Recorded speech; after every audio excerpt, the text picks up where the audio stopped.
इस पारे में दो हिस्से हैं। पहले हिस्से में सूरह निसा का बकिया हिस्सा और दूसरे हिस्से में सूरह मायदा का इब्तिदाई हिस्सा बयान हुआ है।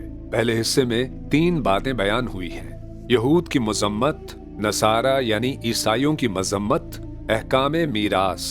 पहली बात, यहूद की मजम्मत। यहूदियों ने हजरत ईसा अलैहिस्सलाम को कत्ल करने की साजिश की, मगर अल्लाह ताला ने हजरत ईसा अलैहिस्सलाम की हिफाजत फरमाई और जिंदा आसमान पर उठा लिया।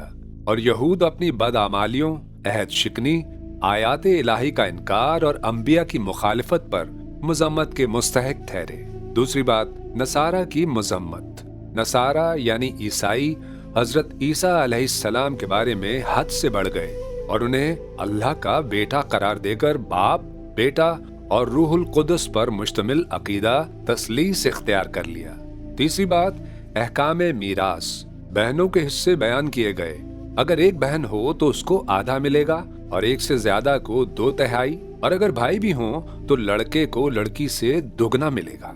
इसके बाद छठे पारे के दूसरे हिस्से में सूरह मायदा का इब्तिदाई हिस्सा बयान हुआ है। इसमें 5 बातें हैं। पहली बात, मुआहिदों और वादों की पाबंदी।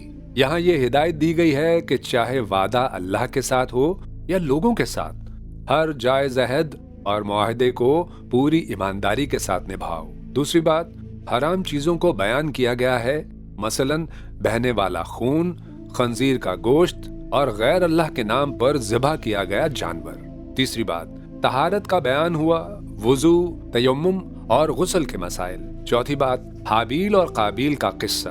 काबील ने हसद में आकर अपने भाई हाबील को कत्ल किया, जो तारीख इंसानी का पहला कत्ल था।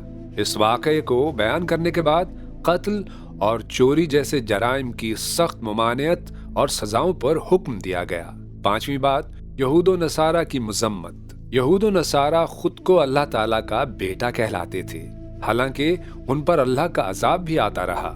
नबी सल्लल्लाहु अलैहि वसल्लम को उनकी सरकशियों पर तसल्ली दी गई।